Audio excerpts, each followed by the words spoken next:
This is Music, and this is another episode of Maid of Steel.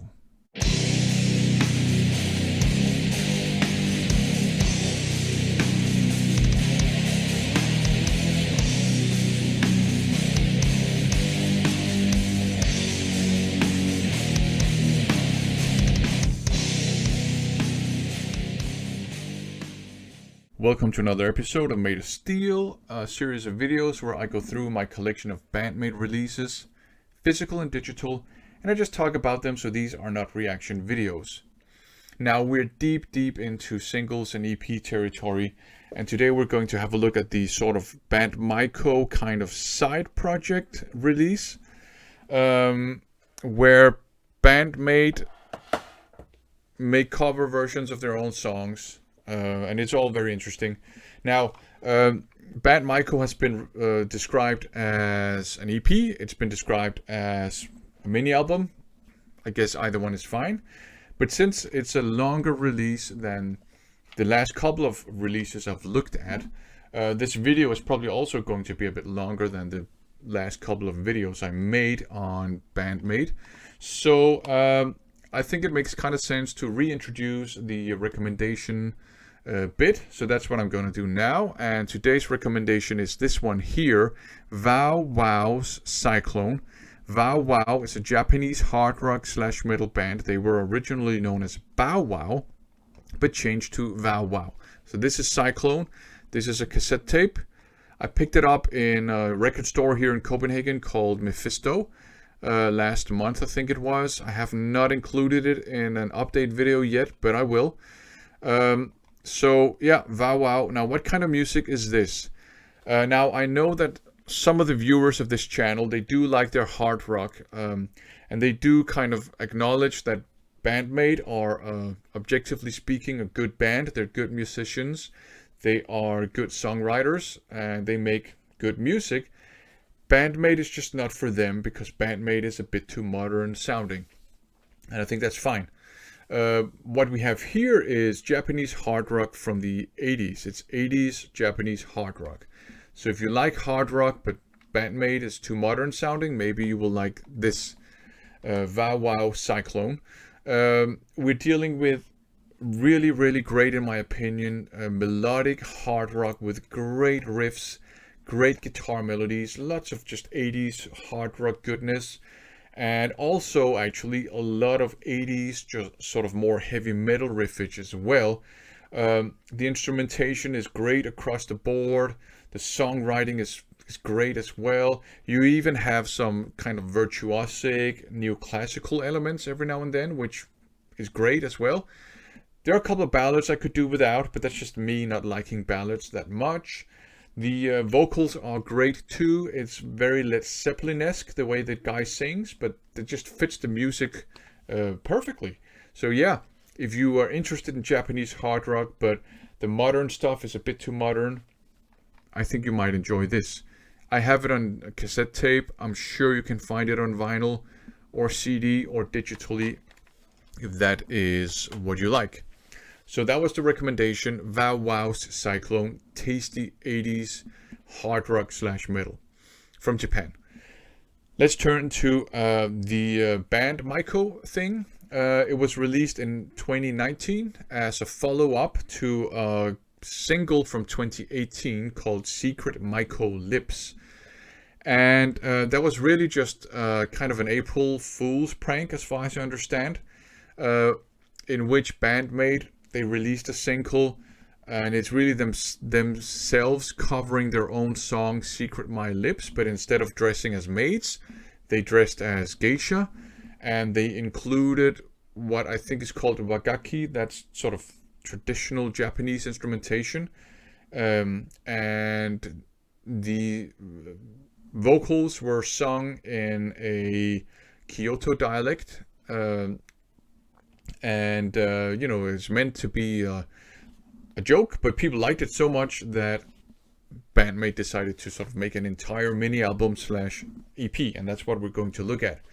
So yeah, there's 7 songs on Band-Maiko, and apart from one, they're all like Band-Maid covering their own songs, which is interesting in itself, because then you get like reinterpretations, right, by the artist who sort of made the song in the first place.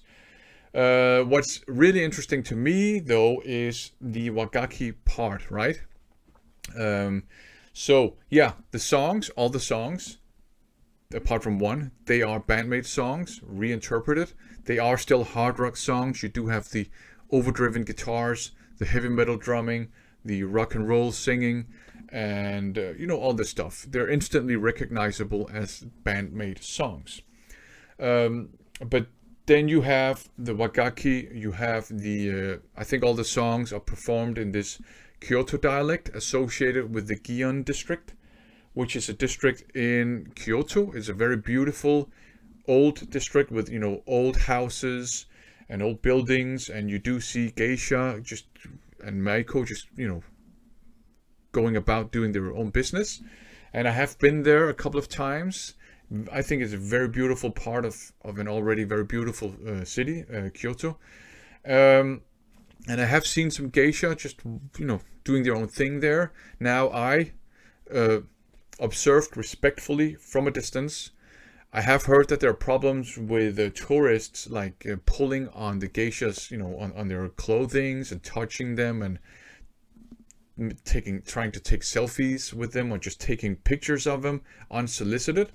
And I think that's just bad manners. Leave them alone and observe respectfully from a distance. That's the lesson. I don't know, whatever.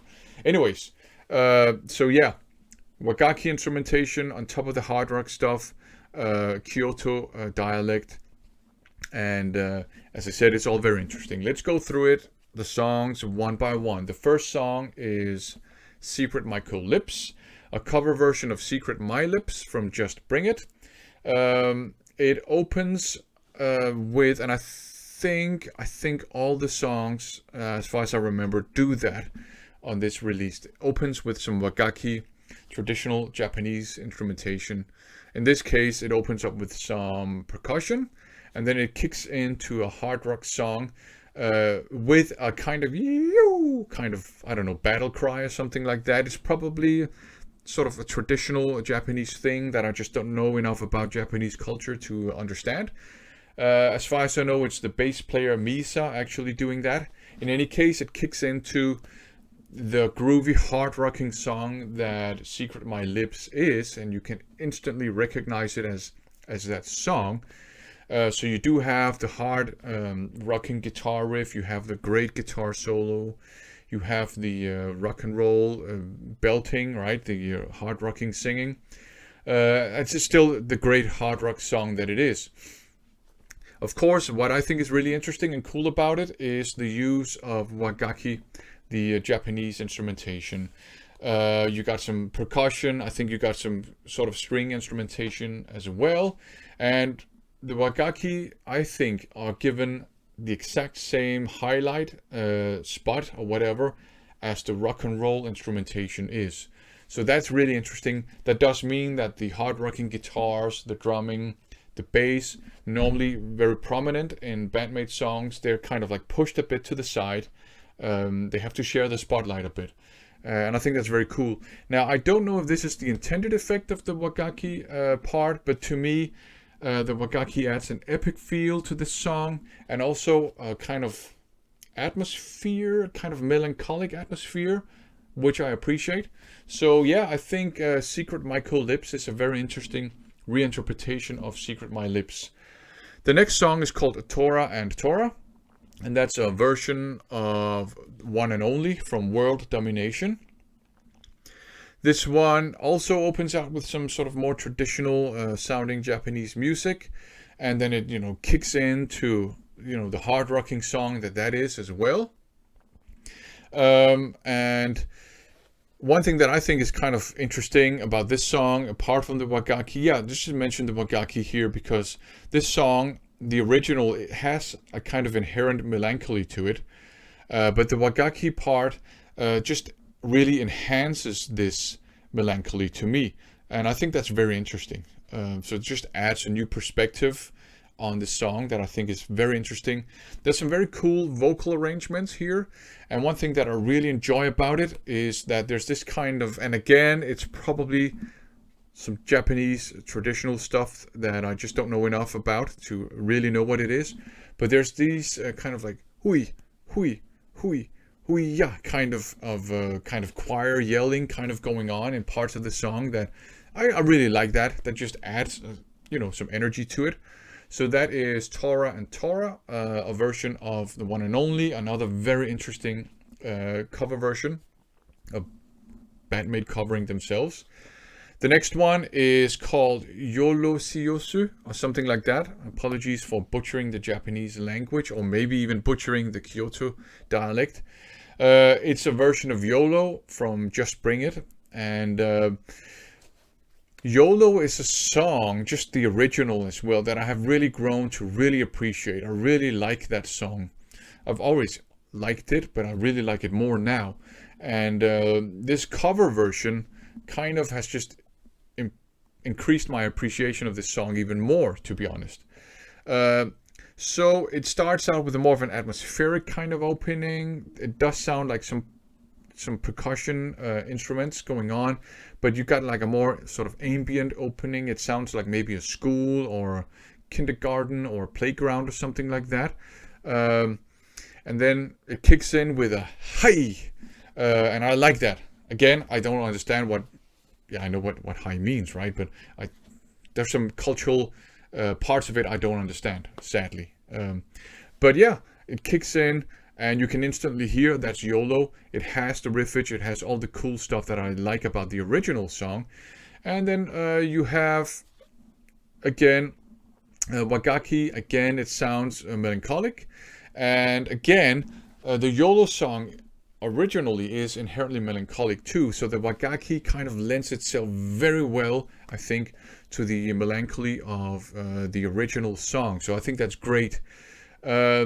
You do have the dynamic and driving drumming that characterizes the original, and but it does sort of has to share the spotlight with the wagakki part, and as I said, I think that's interesting in this sort of version of the song. Although I'm a big fan of Akane's drumming, right? It's just. That's the way it is. Reinterpretation of a song. It's a great reinterpretation. I really like it. You have some also like hi stuff going on underneath the guitar solo. It's just great stuff. I really like this version of YOLO. Okay, so the next one is called Ansan, and it's a cover version of Anemone. So again, Band-Maid covering themselves. And this also has a very atmospheric wagakki opening. It's a ballad originally, and it remains a ballad in this version. I will say that the wagakki part works extremely well in this song. I think maybe I like this version more than the original because the wagakki elements make it a really, really sort of atmospheric and almost kind of ambient song, or at least creates an atmospheric or ambient dimension to this song that I really appreciate.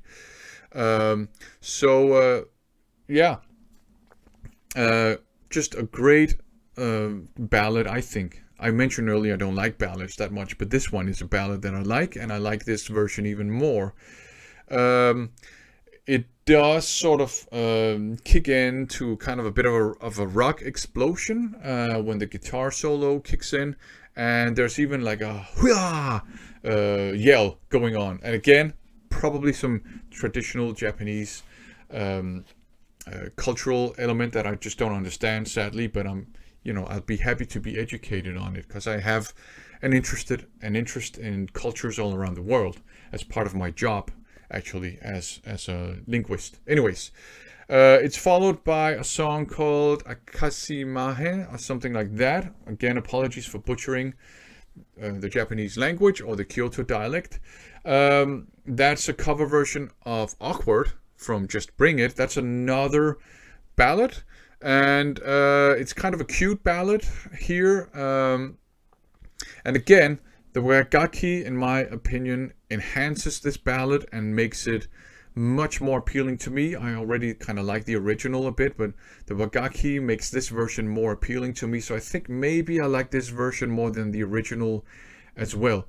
Eventually, it is kind of an epic power ballad, at least in places it is, but to me it is an epic power ballad. So it does have some kind of rocking parts, it has some cute ballad parts, but overall, to me, it's a power ballad, an epic one. And I don't know if I'm wrong here, but it sounds like they sing Wagamama at some point in the song. Is that correct? I don't know. I think that means greed in Japanese. Anyways, so Ansan and Akasimahen, apologies again, 2 ballads where I actually like these versions on Band-Maiko better than I like the originals, although I still like the originals. This is followed by Screaming, which is Screaming from Start Over. Start Over, I covered that not too long ago. It's a single. Screaming is a very hard-rocking B-side, and the original had this kind of frantic and almost like panic-inducing feel to it. And yeah, that is also present in this song. And I would say that here they make use of the wagakki instruments to sort of make the already panic-inducing, frantic elements sound almost like chaotic.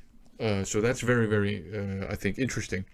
So it sounds chaotic and frantic in places here too, but that applies to the original as well. This is just a different way, I think, of making it seem that, frantic and chaotic. This, I think, is a very, very cool version. It has lots of instrumental layers here. The original has that too, but because you have the wagakki, there's even more of that stuff. So, yeah, a great version of a great hard-rocking song, I think. So that leaves us with Gyeongcho, and I think it might be a reference to the Gyeong district. Maybe it is. It will make kind of sense, but I don't know if it is. Again, let me know if it is or if it isn't. This is, as far as I understand, the only original song on this release. All the others are Band-Maiko, Band-Maid in disguise, covering Band-Maid songs. But Gyeongcho is an original, and I think to my ears, it's almost like a Japanese kind of epic folk power metal kind of song. It has the wagakki part, so that's sort of, and the traditional Japanese part, so that's sort of the folk metal part of it. It has the hard rock and the metal riffage, that's the metal part of it, and it's a bit up-tempo. It has larger than life melodies. It's up-tempo in parts, and that's sort of the power metal part of it. So I think you can call it a folk power metal kind of song, at least. The verses are very chill, though. The first one is almost kind of like a ballady verse. The second verse is a bit more funky, and we know that's the way they do it in Band-Maid. They like sort of mixing a lot of genres together, and it works very well. So you have that going on here too. You have the big, massive, catchy, sing-along friendly choruses, the vocal melodies, and some of the drum beats might have, to my ears, they have almost like a sort of a, sort of like a tropical island kind of feel to them. But it might also be like a Japanese traditional beat that sort of just happens to overlap a bit with sort of tropical island beats. So yeah, Gyeongcho, a very, very good original folk metal hard rock kind of song. I really enjoyed listening to that one.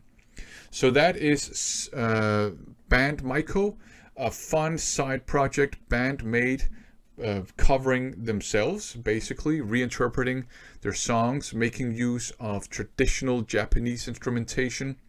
And that's the part that's really interesting to me. There are lots of the other sort of cultural elements and references that I just don't get, unfortunately, because I don't have enough cultural literacy when it comes to Japanese culture, sadly. But I'm happy to be educated on this.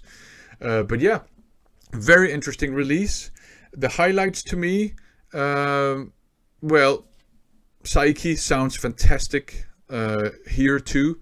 She's just a great singer. She sounds so great. Her voice is so great on all the songs, the ballads, the hard rock songs, whatever. She can do it. You name it, she does it. And of course, the wagakki part, highlight to me. It's very interesting because it's just, I'm interested in cultures all around the world, although I don't know all cultures around the world. That's just interesting, and I like the sort of layer, the musical layer, the melancholy, the epic feel that the wagakki parts add. For sure, it is at the cost of the other prominent parts, normally like the drumming, the bass, the hard rocking guitar, because they all share the spotlight equally, I think. And I do like, just on a side note, I do like all the hua and the hui and hai and all those sort of parts that I think are from some traditional Japanese cultural forms of expression. I enjoy listening to those. Those are fun to me, but also I want to respect them as, maybe as elements of Japanese cultural expression. So yeah, a great, I think, little mini LP / maybe quite long EP. So is it worth picking up? I think if you are a Band-Maid fan, yeah, it's worth picking up. It's very interesting to hear these versions of the Band-Maid songs, and there's of course an original song as well. If you don't know Band-Maid, I would probably recommend checking out some of their other releases before exploring this one, with one exception, and I'll get back to that. But yeah, if you are into hard rock music, I think maybe it would make sense to sort of explore Just Bring It, maybe A New Beginning, maybe even Brand New Maid, some of sort of the older stuff that's more hard rocking. If you're into metal, it will make sense to start out with World Domination or Unseen World, or maybe the Different Single or something like that. If you're more into like pop music, Conqueror would be a perfect place to start. But if you like folk metal, I think Band-Maiko might be a good place to start.